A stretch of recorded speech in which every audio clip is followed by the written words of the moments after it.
नमस्कार, जनता टीवी देख रहे हैं आप। मैं हूं आपके साथ अमन त्रिपाठी। बुलेटिन का आगाज करेंगे इस वक्त की बड़ी और अहम जानकारी के साथ। देहरादून से ये बड़ी और अहम जानकारी सामने, बड़ी अपडेट आपको बता रहे हैं।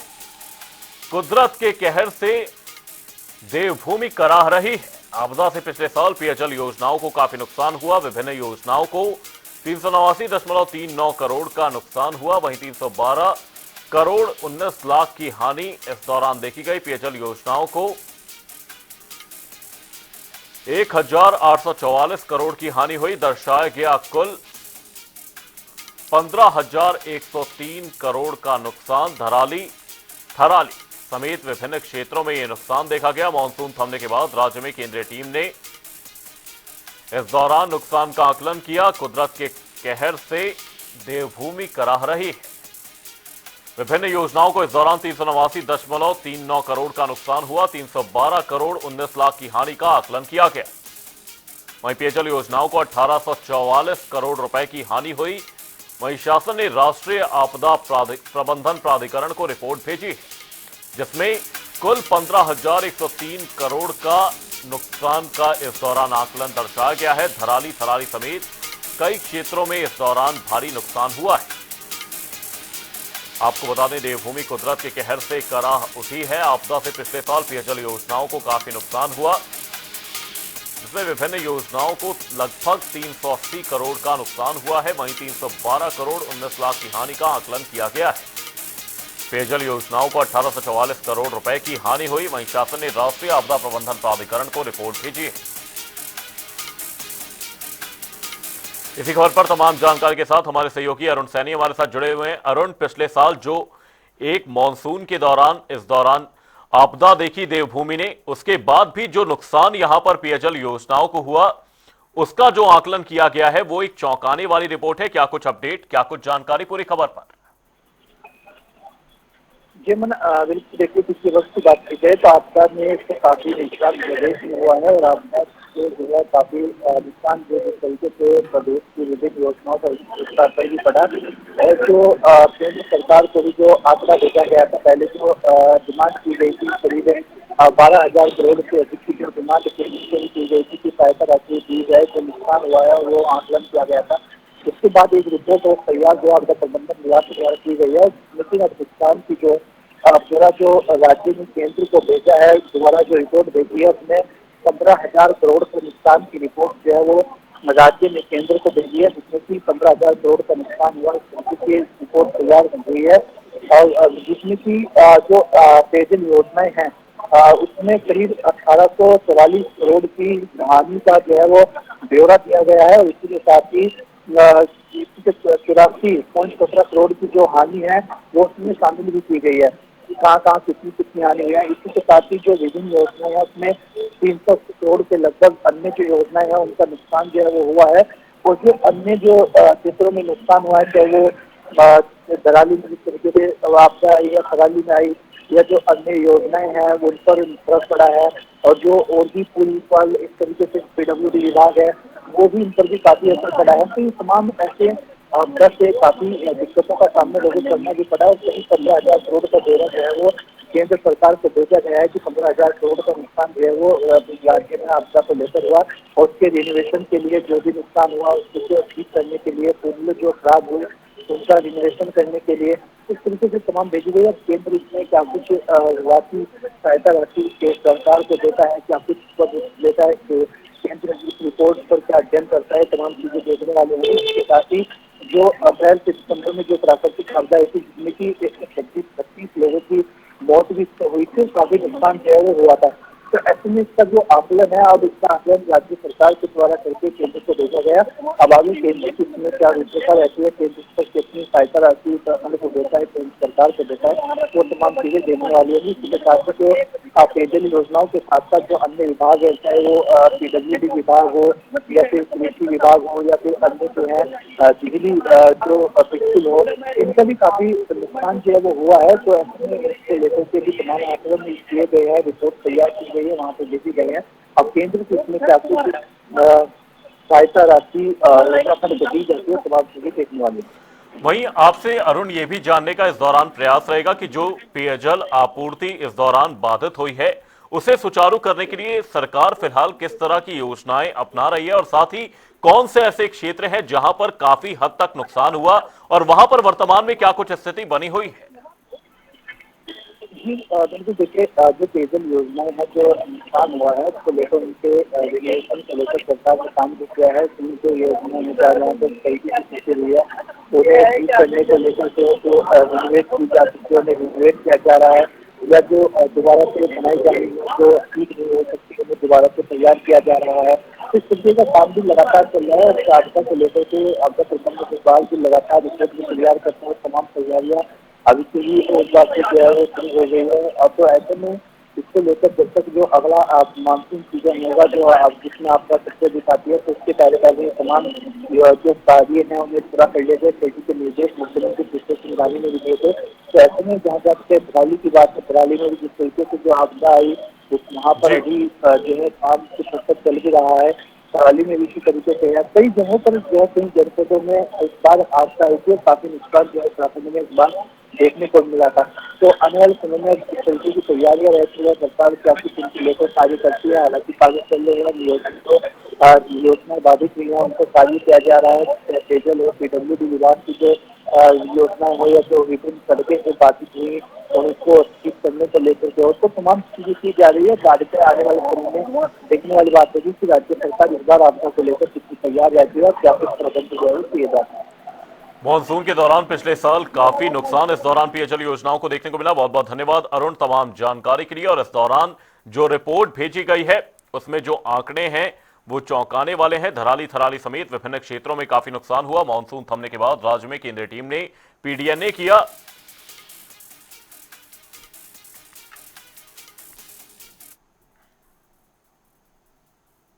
मुख्यमंत्री पुष्कर सिंह धामी ने मुख्यमंत्री आवास में उत्तराखंड सरकार के सूचना विभाग द्वारा प्रकाशित नववर्ष 2026 के आधिकारिक कैलेंडर का विमोचन किया। मुख्यमंत्री ने इसे सरकार की योजनाओं, उपलब्धियों और जन कल्याणकारी नीतियों को जन जन तक पहुंचाने का प्रभावी माध्यम बताया है।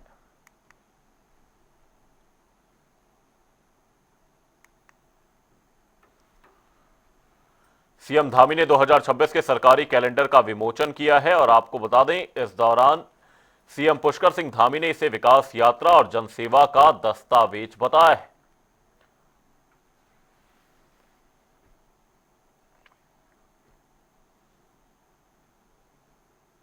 उत्तराखंड में मानव वन्यजीव संघर्ष को लेकर राज्यपाल लेफ्टिनेंट जनरल गुरमीत सिंह ने चिंता जाहिर की है और साथ ही उन्होंने यह भी कहा कि मानव वन्यजीव संघर्ष बहुत ही शोचनीय विषय है और इस पर वन विभाग समेत सभी लोगों को गहन विचार करने की आवश्यकता है।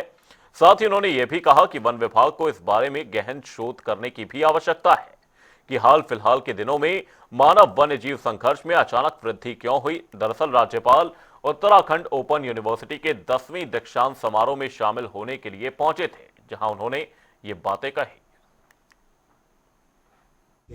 ये सचमुच एक चैलेंज है कि हमको एनवायरनमेंट के साथ में कैसे रहना है और ये फॉरेस्ट डिपार्टमेंट को भी इसकी निर्देश दिए गए हैं कि इस चीज़ के ऊपर में रिसर्च करें, डिटेल से जाएं कि क्यों ये बढ़े हैं हाल ही के दिनों के अंदर में। और इसके लिए बहुत ज़रूरी है कि हम मॉडर्न तरीके अपनाएं और वार्निंग का भी सिस्टम होना चाहिए। हम हमारे फॉरेस्ट डिपार्टमेंट के जो उच्च अधिकारी हैं उनसे बात किया है। मुझे ऐसा लगता है ये पूरे समाज की एक समस्या भी है कि हमारे ग्रामीण इलाकों के अंदर में ये पैटर्न क्यों चेंज हो रहा है। एक बात पक्की है, हम तो हज़ारों सालों से अपने वाइल्ड लाइफ के साथ में रहते आए हैं। हमसे ज़्यादा और कोई नहीं जान सकता है। इसका समाधान हमारे गांव के जो इंटेलेक्चुअल्स हैं, कभी कभी ऐसा लगता है कि एक रूरल जीनियस होती है कि हम अपने बुजुर्गों को सुने कि हम किस प्रकार अपने इलाके को साफ रखें, गंदगी नहीं करें, कि क्या कारण है वो आते हैं, उसके ऊपर में थोड़ा स्टडी करें। इसको पक्का ही एक चैलेंज है, लेकिन I am definite about it कि हमारा समाज, हमारे ग्रामीण इलाके इसका हल अवश्य ही ढूंढेंगे। और जो लीडरशिप है और जो फॉरेस्ट वाले हैं, they go to carry out research on this, see the pattern, कौन से इलाके में हो रहा है, किस प्रकार हो रहा है। लेकिन जब तक चुनौती हमारे सामने में है, एक समाधान ढूंढना तो हमारे लिए इम्पोर्टेंट है ही है। बट एक बात पक्की है कि पूरी दुनिया पूरा राष्ट्र हमारे से ही आशा रखता है कि हम इसका समाधान निकालें। अंकिता भंडारी हत्याकांड में सीबीआई जांच की संस्तुति के बाद सियासत तेज हो गई है। पूर्व मुख्यमंत्री हरीश रावत ने सरकार पर दबाव में फैसला लेने और जांच की निष्पक्षता पर सवाल उठाते हुए सुप्रीम कोर्ट के सिटिंग जज की निगरानी में जांच की मांग की है। इन सब चीजों में सत्ता का खेल दिखाई देता है। अब उसमें कौन प्यादा बनना है सत्ता का, और देखिए प्रारंभ से ही सत्ता अंकिता के प्रकरण में कहीं न कहीं डूबियस, मतलब संदेशवाद है। एफआईआर दर्ज करने में विलम्ब होता है, फिर बॉडी रिट्रीव करने में देर लगाई जाती है, उसके मोबाइल आदि नहीं मिलते हैं, सीसीटीवी कैमरे और वहाँ बुलडोजर चलता है, आग लगाई जाती है जहाँ बनता रिजॉर्ट है। तो ये सब चीज़ों को लेकर के पहले से ही एक संदेह का वातावरण है, और फिर वो संदेह और गहरा हो जाता है जब अंकिता का जो बयान, जिस बयान को डाइंग डिक्लेरेशन की वैल्यू दी जानी चाहिए थी, क्योंकि वो मारे जाने से कुछ घंटे पहले कहती है कि कोई वीआईपी आ रहे हैं और मुझसे दबाव डाला जा रहा है कि मैं उनको विशेष सर्विस दूँ, सेवा दूँ। मैंने इनकार कर दिया है, मैं जानती हूँ क्या क्या इसका मतलब है, मैंने इनकार कर दिया है, और उसके मुझे यहाँ के रंग ढंग सब ठीक नहीं लग रहे हैं। लेकिन उस वीआईपी को कहीं भी एफआईआर का उस समय पार्ट नहीं बनाया गया, जांच का पार्ट नहीं बनाया गया, न बुलडोजर आदि चलाने वालों को बनाया गया, न उनको जिन्होंने एफआईआर लिखने में देरी की, चाहे पटवारी हो या कहीं और हो, उनको एफआईआर का पार्ट बनाया गया। तो इससे जो तथ्य हैं ठीक तरीके से उभर करके नहीं आए। राहुल गांधी के बीजेपी को भ्रष्ट जनता पार्टी कहने पर सियासी घमासान तेज हो गया है। बीजेपी प्रदेश अध्यक्ष महेंद्र भट्ट ने पलटवार करते हुए कहा कि राहुल गांधी की बातों को जनता गंभीरता से नहीं लेती और कांग्रेस शासित राज्यों में ही जनता सबसे ज्यादा नाराज है। शब्द निकलते हैं, उन शब्दों को जनता पहचानती है। राहुल गांधी के देश की राजनीति में क्या हर्ष हो गया है, ये हम सब लोग विज्ञ हो चुके हैं, जान चुके हैं। हम उनकी शब्दों को कभी गंभीरता से लेते नहीं है। उत्तराखंड की जनता भारतीय जनता पार्टी के बारे में समझती है, देश की जनता जानती है, और यही कारण जहाँ जिन क्षेत्रों का नाम ले रहे हैं वहां तो बीजेपी की सरकार है, लेकिन कभी कर्नाटक के बारे में बता दिया होता लोगों को, किस प्रकार की स्थितियां कर्नाटक के अंदर खड़ी हो रही है, किस प्रकार से वहां पर जो वादे कांग्रेस द्वारा किए गए थे वो जमीन पर एक भी नहीं उतर रहे।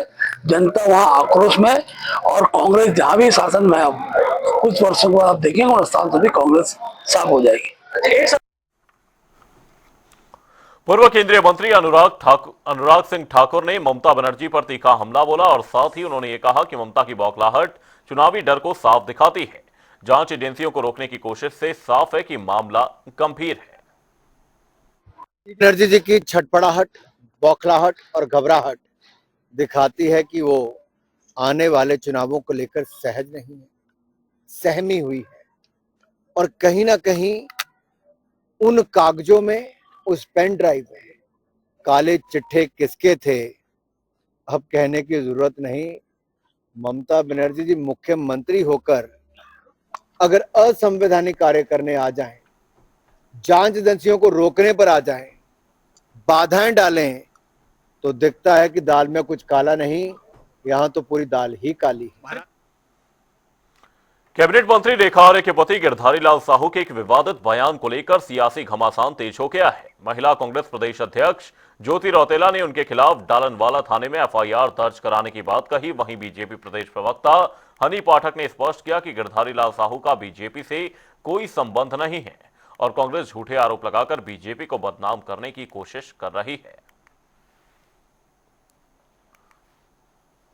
वो किस इंटेंशन से बोले, किस इंटेंशन से नहीं बोले, लेकिन उनका लहजा एकदम मजाकिया था और उसके बाद उन्होंने आकर माफी भी मांगी है।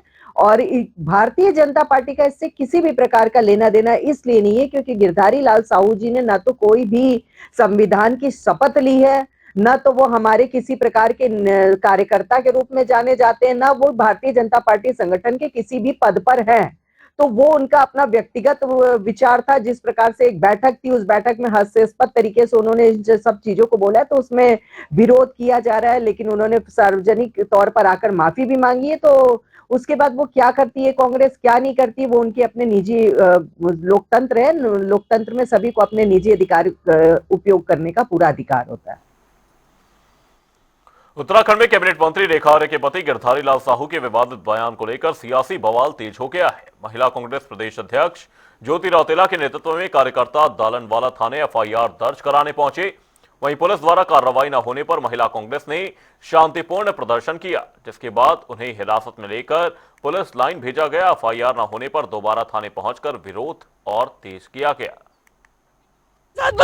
इस प्रदेश में मैं बोलती हूँ कि इससे बुरा वक्त कभी नहीं आ सकता कि महिलाओं के अधिकार की, महिलाओं के सम्मान की लड़ाई लड़ने के लिए एफआईआर दर्ज कराने आए, और आज ये पुलिस हमारे ऊपर बल प्रयोग कर रही है, हमारे महिलाओं के कपड़े फाड़ रही है, हम लोगों को जोर जबरदस्ती उठा रही है। हम लोग क्या मांग रहे हैं? हम लोग सिर्फ ये बोल रहे हैं कि गिरधारी लाल साहू जिसने महिलाओं को बिकाऊ बताया, जिन्होंने महिलाओं के व्यापारीकरण की बात करी, उसके खिलाफ एक कंप्लेंट दर्ज की जाए। लेकिन यहाँ पे पुलिस हमें जोर जबरदस्ती से उठा रही है, हमारी महिलाओं के साथ बदतमीजी कर रही है। ये धामे की पुलिस बिक चुकी है, और इन लोगों ने आज हमारे साथ बदसलूकी की, हमारी महिलाओं के साथ बदसलूकी करी। हम लोग सिर्फ और सिर्फ एफआईआर दर्ज कराने के लिए आए थे। खेल महाकुंभ 2025 के तहत खटीमा के चकरपुर वन चेतना मिनी स्टेडियम में 2 दिवसीय सांसद स्तरीय मलखंभ प्रतियोगिता का आयोजन हुआ। प्रतियोगिता में नैनीताल लोकसभा की 8 टीमों के 100 खिलाड़ियों ने भाग लिया। बालक और बालिका वर्ग में खटीमा, सितारगंज और नैनीताल की टीमों ने शानदार प्रदर्शन किया। वहीं विजेता खिलाड़ियों को मेडल देकर सम्मानित किया गया। चयनित खिलाड़ी राज्य स्तरीय और मुख्यमंत्री चैंपियनशिप ट्रॉफी में हिस्सा लेंगे। वन चेतना स्टेडियम में सांसद स्तरीय मलखंभ प्रतियोगिता में जो टीमें आई थीं, तो उसमें सितारगंज अंडर 14 बालक वर्ग में प्रथम स्थान में रही, खटीमा अंडर 14 बालक वर्ग में द्वितीय स्थान, और विधानसभा लाल कुआं से तृतीय स्थान में रही। ऐसे ही अंडर 19 में खटीमा बालक वर्ग में प्रथम स्थान, और सितारगंज द्वितीय स्थान, और नैनीताल विधानसभा थी तृतीय स्थान में रही। ऐसे ही बालिका वर्ग में इंडिविजुअल गेम में अपना खटीमा अंडर 19 और अंडर 14 में प्रथम स्थान में विजेता रही।